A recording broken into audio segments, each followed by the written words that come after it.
Amidst the chaos, a sense of anticipation hung in the air. Marcus Valorous, a royal guard for Solomon, the king of Alma, was a man of imposing build and dense, lean muscle. His armor adorned with intricate gold filigree and the symbols of Alma. He watched the unfolding battle with a growing mix of frustration and respect for the Dravian champion. Solomon's presence on the battlefield was unmistakable as he and his gold-clad guard pushed their way to the front line. He led the Alman forces with the authority of a king and the ferocity of an Ender, his fiery sword and shield lighting up the night as he carved his way towards Wolf. His people revered him for the prosperity he had brought to Alma, despite how the kingdom typically felt about Enders. But in this moment, he was a warrior first and foremost. The conqueror king, he took his throne, then the neighboring nation, and then that title. The clash of Wolf and Solomon was inevitable. Their eyes were pulled to each other's silhouettes, highlighted by their unearthly weapons. "Men, with me, to victory!" shouted the king of Alma. "My lord, are you sure this is a wise idea?" shouted Marcus to his king, trying to pierce the din of battle. Valerie Temis, another of the king's royal guards, a large woman who dwarfed both her king and Marcus, grabbed Solomon's arm, halting him in place. She was careful not to touch the shield he brandished, as she spun him to face her easily, for it would burn her as surely as any other Ender's weapon. He pulled free of her grip and gave her a chastising glare as he said, "Dear Valerie, Marcus, I know it's your job, but you can't save me from my duties, my responsibilities." Solomon returned his gaze to the Dravian line. His men now rushed past him to engage the enemy, eager to claim glory for their king. Wolf, his chains still in motion, saw the fresh soldiers approaching the line, backed by their Ender king. He felt the fight leaving his body with each swing, but he knew he was needed now more than ever. A fury overtook him, a burning furnace of wrath that threatened to melt everything he was, his loyalty, his pride, his strength. Flashes of memories not his own flooded him. His vision turned red and tunneled. A beat like a war drum pounded in his ears. He fought against the flood in fury, pulling the chains tight on the monster inside himself. It roared, and he realized he was flying through the air, chains lashing and thrashing as he sailed. The monster's roar was one born from his own throat. Lilander watched in horror with the group of witches she had rallied to her, as she struggled to reach Wolf. She had come to pull him from the fray, before her worst fears became a reality. The shifting throng of densely packed soldiers, swaying back and forth in a desperate bid for survival, made moving towards the man an impossible task. The journey was made all the more difficult by his newest erratic behavior. The Dravians that had recently come to his rescue now retreated away from him. The soft glow of his tattoos were now a raging inferno. She watched helplessly as it spread across his body, like the tentacles of some hellish beast. She had to reach him soon. Wolf snarled and growled, snapping the chains back to himself. They made an audible sizzling sound as they hit his palms, as if the skin now burned hotter than the chains themselves. He roared again and spun like a top, releasing the chains. He danced like one of the witches across the armor of the dead, the chains whipping through the darkness, leaving tracers of light. Those almonds that had just rallied now broke under the onslaught of this hellfire beast, who left a trail of smoldering armor and ash behind it. The Almond King knew before he stepped foot onto this wretched land that he would have to be the one to kill the Dravian Ender. Solomon walked purposely and calmly towards the clash that would define this battle, perhaps this war. The eyes of the two formidable Enders, Wolf and Solomon, locked onto each other across the battlefield. It was a moment of silent acknowledgement, a recognition of destiny's call. Both champions were bound by their abilities, their roles as warriors, and the weight of their respective nations. Solomon's armor gleamed in the harsh light cast by his Ender weapons. The kingdom of Alma had flourished under his rule, even it had come at the cost of war and conquest. Solomon moved towards Wolf, his sword and shield in hand. He did so with the confidence of a man who had never known defeat. He was a king in both title and action, and his very presence on the battlefield inspired his troops. His gold-clad guard moved in tandem with their king. Wolf, on the other hand, was defiance, a living embodiment of hope. His chains whirled through the air as he continued his reckless dance forward until none but Solomon and his guard stood before him. Solomon recognized Wolf for what he was, a relentless predator, one that had been backed into a corner. Cuts and gashes marred the Ender's body. A broken arrow protruded from the man's unarmored shoulder. The mask he wore was stained with blood. Deep scratches cratered its surface. He gave Solomon a malevolent, smoldering glare, filled with the promise of violence. Solomon understood why his men had fled. There would be no punishments later. He waved his guard away as he approached. They would pose more a hindrance than help for this fight. As Wolf and Solomon closed the distance between them, the battlefield seemed to hold its breath, as if nature itself recognized the significance of this encounter. Solomon raised his sword, its blade gleaming like a shard of sunlight. Wolf tightened his grip on the chains as he took 2 drunken steps before jumping at Solomon with a snarl. Solomon took the blow from the twisting chain easily with his shield, parrying the other with his sword. The clash of the 2 weapons reverberated through the desert, a symphony. Each meeting of the weapon came with a loud ringing noise, like that of a tuning fork. A chorus of echoes greeted them back. The battlefield had fallen still, the screams of war silent among the melody. It was as if the weapons were meant for this, to meet each other in battle. Perhaps every eye had been drawn to the 2 warriors, or perhaps the unnaturally beautiful sound simply drowned the noise out. Either way, this was one of the things Lilandra had feared most. Within the momentary stillness, she saw an opening through the crowd. She shoved through her own allies. Her small coven snapped out of their reverie, her movements waking those around her. The fight seemed to come roaring back to life with a sudden scream. Solomon's shield became a bulwark against Wolf's relentless assault. Each strike, each swing of the chains, was met with an unwavering defense. As the duel continued, both warriors burned with an intensity. The air around them shimmered like the heat off a midday dune. Sweat dripped down their brows and puffed away in an instant. Neither of the men seemed to notice, focused as they were on killing the other. Solomon knew time was on his side as he watched Wolf fumble, barely able to dodge a blow from his short sword in time. But he also knew the sickly sweet temptation of the inner power, how it always wanted more, how you wanted to give it more, to delve deeper into it, to feel those memories, that power, course through you. A desperate man might just do that, ending both their lives and his aspirations. He had to end this quickly, before that could happen. Each strike, each parry, Solomon the king of Alma defended with a proficiency born of years of training and experience. His red-hot kite shield, which had become the new emblem of his kingdom, held firm against Wolf's furious attacks. With each swing of his sword, he sought to breach Wolf's defenses, to exploit any weakness in the Dravian champion's assault. Wolf, on the other hand, fought with a wavering resolve. The chains that adorned his arms whirled through the air with lagging precision, each strike probing Solomon's defenses. He tried to end the duel while slipping in and out of control. A slave again, this time to the memories. His body moved on its own to the practiced motions in his head. He felt like he was falling into the molten core of himself. Marcus watched the battle unfold. He knew the stakes were high, and the outcome of this duel would determine the course of the conflict. His loyalty to Solomon ran deep, and he respected him for his unwavering courage, but he couldn't help but believe his king was risking too much. Valerie stood by, her large and muscular frame an imposing figure among the guard. She too admired Solomon, even if he angered her at times. The man didn't have the disposition of a king or a general in times like these. He would rather risk his life on the front line. She watched the duel like a hawk, hoping she wouldn't have to interject, but prepared to do so if she saw her king begin to lose. With each passing moment, the outcome became more certain.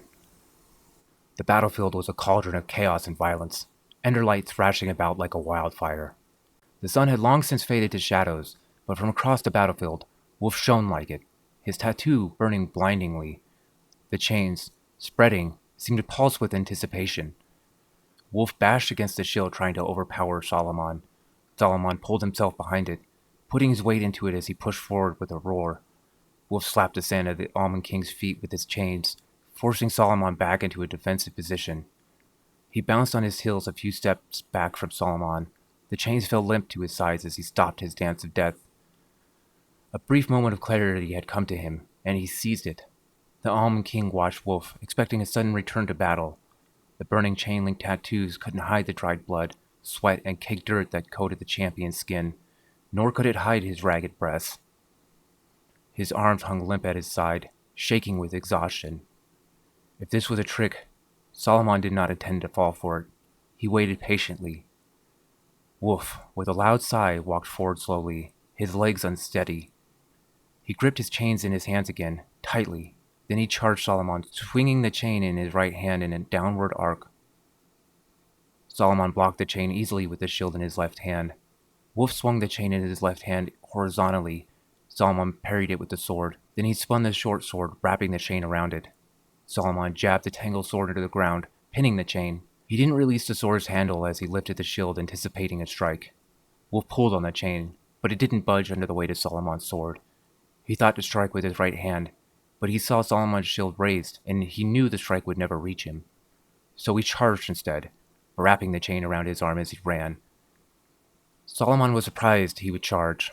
When he stepped within 5 feet of Solomon, he released the sword handle, freeing the chain as the sword whooshed from existence. He shifted his position and swung the shield horizontally in front of him. Wolf, off balance by Solomon's sudden shift, tried to dip below it. He slid across the sand, his legs parted trying to get as low as possible. His neck craned as the strike slid across the right side of the mask.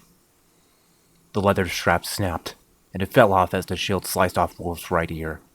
Wolf, off balance and in pain, with no leverage, swung the coiled chain on his right hand into Solomon's chest.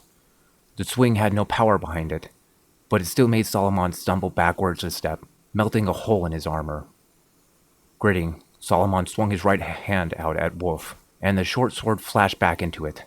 Wolf rolled backwards, away from the blade, snapping the chain in his left hand up weakly in defense. Solomon beat the chain away with the sword. Then he put the shield down and charged. Wolf tried to roll onto his feet, but his tired legs were uncooperative. He managed to find his feet just as Solomon reached him, lifting his right hand still coiled in the chain up in defense. Solomon slammed into him with the shield, pushing Wolf backwards.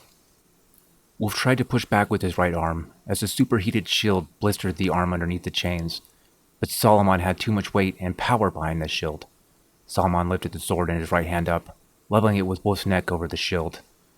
Wolf saw the strike coming the moment before he struck, and he caught the sword with the chain in his left hand, catching it between the links, pinning it. Solomon tried to muscle the sword, and it inched forward. Wolf spun the chain in his left hand, tying the blade up further. He pulled tight, and the blade locked. Solomon saw the pointlessness of pushing the blade further, so instead he pushed the shield. Wolf desperately tried not to lose his balance as he held the blade and pushed against the shield. Solomon began to pull the blade back, taking Wolf's chain with it. Wolf slipped and the shield suddenly hopped up, pressing against his face. The chains on his arm pressed against his chest. Wolf roared an ethereal howl of agony as the shield pressed into the right side of his face, momentarily catching his skin ablaze before melting it off with a horrific sizzle. His right eye made a terrible popping noise as it exploded under the heat. Lolander watched the duel between Wolf and Solomon rage on as she struggled through the dense front line. The battlefield, an unforgiving expanse of dust, darkness, and shifting bodies stretched out before her. The fate of nations hung in the balance, and yet her current opposition was only the darkness of the night and her fellow countrymen. She screamed, punched, and wriggled her way through the men, all while trying not to trip over them in the black. It sounded like she was having more luck than the witches that followed her, but she didn't dare turn to look. She was distracted enough watching the Enders fight in between shoving her way towards them. The desert winds whipped up the sand and gently whispered an unintelligible dimmer note. Lolander realized the crowd had stilled once more, tension pinning them in place, and she looked up at the Enders once again, terrified of what she might see. The two men were locked in a vicious grapple, vying for supremacy, and she knew it was only a matter of time before Wolf slipped, trying to hold himself upright. Solomon pushed into him, and Wolf screamed in pain. A bright flare of light winked in and out of existence, as whatever part of Wolf had been touched momentarily burst into flames. Lolander found herself screaming with him. Has this all been pointless? No. She wouldn't let it end like this. Not before she even had a chance to really test herself. She turned her scream into an echo of the desert's whisper, and gave it power. The solemn note pushed through the crowd of men, parting them before her. Before she realized it, she was running through them, cursing every bad word she knew, while she summoned a ball of electric energy between her hands. This was a bad idea. The small ball whirred in her hands. She separated them. Aiming her right hand out, she screamed as she extended her index and middle finger. The ball transformed into a spiral that chased at the outside of her hand, starting from her palm. It shot out of her fingers like the bolt of a crossbow. It was weak, raw. She hadn't formed it properly. She simply didn't have time. The ball arced towards Solomon as Lolander mentally prepared her next spell. A hulking woman of a guard stepped from the shadows, pulling Solomon back like he was a fighting puppy. The ball lazily sailed by the two of them. Wolf for a moment was dragged with Solomon. As he sagged to the ground, the chains on his wrists disappeared. The supernatural marks on his body pulsed meagerly a few times, then went dark. Before Lilandra could muster her next attack, one of the Dravian soldiers cursed loudly as he threw a javelin at Solomon. One of Solomon's gold and white-clad guards batted away with a mace as he stepped in front of Solomon, raising a large tower shield. Lilandra knew she only had moments as Solomon's guard moved forward to ring him. The guard in front of Solomon stepped forward. He raised his mace high. His eyes narrowed at Lilandra, then he turned to Wolf, motionless on the ground. The man swung the mace down in an arc towards Wolf's head. Lilandra was ready, though she had changed the spell at the last second, so it lost some power. The sonic shockwave she had summoned earlier had given her an idea, so she refined it this time and narrowed it. Instead of a scream or a sad note, it came out as a high-pitched whistle, visibly moving through the air. It hit the guard square in the center of his tower shield. Even with the loss of power, the shield crumpled under the impact. The man went flying backwards into Solomon and the other giant guard. She had chosen the spell in hopes of not hurting Wolf more than he already was, if he was even alive still. She wasn't sure she had accomplished her goal. She moved forward trying to reach him, but another one of Solomon's guards rushed at her. Valerie was at a loss for words as she watched the slender Dravian witch toss Marcus in his full set of war armor like he was a rag doll. She tried to move in front of Solomon to catch him. Solomon quickly extinguished his weapons and tried to escape. Valerie had to settle for catching Solomon and Marcus as Marcus slammed into Solomon, knocking him off his feet. She looked up, hoping the surprisingly capable young woman wasn't still in pursuit, and was relieved to find that she was now in a hand-to-hand fight with another of the guards. "Guards, form a wall!" she shouted as she helped the two men regain their feet. Solomon was quick to recover, pulling his weapons back into existence as the guards started to form around them. Lilandra had managed to get the guard to drop his weapon and shield through the clever use of heat waves nudged by some magic. In doing so, the guard must have figured out that it was her swaying motions that shaped the magic. Now he pressed her harder, making sure she was always defensively stepping away from him. She wasn't a trained hand-to-hand fighter. She wasn't even a fighter. He struck out at her, aiming his gauntleted hand at her face. She backed away from it, but he caught her wrist with his other hand. He pulled her towards him as he swung again. She tried to move out of the way, but the metal-covered hand caught her in the left cheek, snapping her head back violently and splitting her lip. Little stars spun in her narrowing vision as she felt the metal fingertips clutch around her throat, squeezing tight. She coughed, or tried to, panicking as she punched and kicked. Her hands and feet bounced off the man's armor like a child's fit. She felt at the hand, pulled at it, trying to loosen its grip. A moment of calm washed over her as her vision faded. Lilandra put her hand on the man's forearm. Unable to hold onto his arm, she let it lay limp, palm down. Then she let the raw, unfiltered magic run through her. An electric current ran out in response. It traced through the guard's armor, then back to her. Both of them spasmed uncontrollably at the mercy of the magic. She tried to cut it off and realized she already had. As the current continued its path, she blacked out. Valerie watched the situation devolve in moments. The Dravian army now charged once again over their fallen champion. The guard pushed them back as fresh almond troops flooded in. The field had become utter chaos. The only still place in this hurricane lay within the circle the guard provided their king. Valerie knew her king wouldn't let that last for long, as he stood a mere meter from the guards in front of him. Solomon gave her a slight glance over his shoulder. His eyes betrayed nothing of his intent. Perhaps he wanted to make sure she was still there, or perhaps he read her mind. He said something she couldn't make out, and the guards moved aside for him. He pulled his shield up and marched forward, peeking over the top of the fearsome ender weapon as he moved, lashing out with the short sword at anyone unfortunate enough to be in his path. The king of Alma fought with a controlled precision that spoke of his years of training and experience. His shield was formidable, an unyielding defense and a devastating weapon. He pushed through the Dravians, scattering the group in front of the guards with an unsettling ease. They tried to slip under, over, or to the side of the shield, but were met with curt responses from their short sword.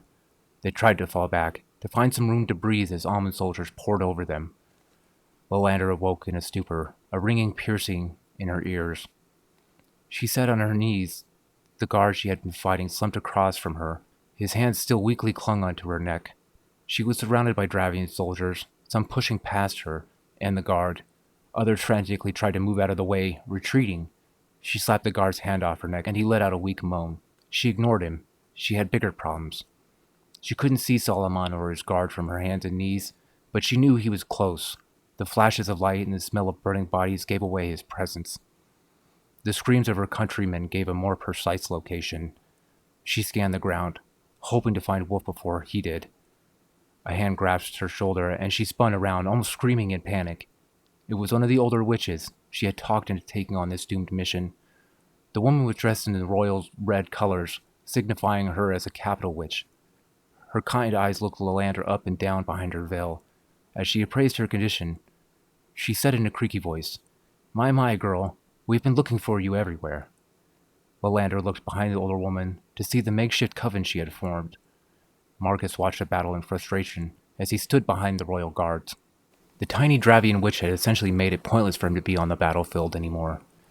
His left arm hung limp at his side, his large tower shield long since abandoned.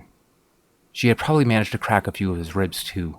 He clutched his mace tight as his gaze snapped back and forth between Valerie, Solomon, and the guard who had stepped in to take his place. Valerie stood a step behind Solomon to his right, her large armored frame shifting back and forth. She barely moved when she slapped her large tower shield down, blocking her king's flanks. She let the shield and her heavy armor do most of the fighting for her as she jabbed out with her short spear, like one would a toothpick into an olive. The guard on Solomon's left didn't fare as well. His nervousness of Solomon's shield was evident as he warily stepped away when the king moved. Marcus cursed his failure. He should be the one there, and if his king ended up hurt, he would never forgive himself. He wouldn't make the same mistake again. A gentle song slithered through the battlefield. The hairs on Marcus's neck stood on end, and he had the overwhelming urge to run to his king, to jump in front of him. A boom sounded, like the crashing of rocks from a cliff face. A large puff of sand shot into the air, and men screamed.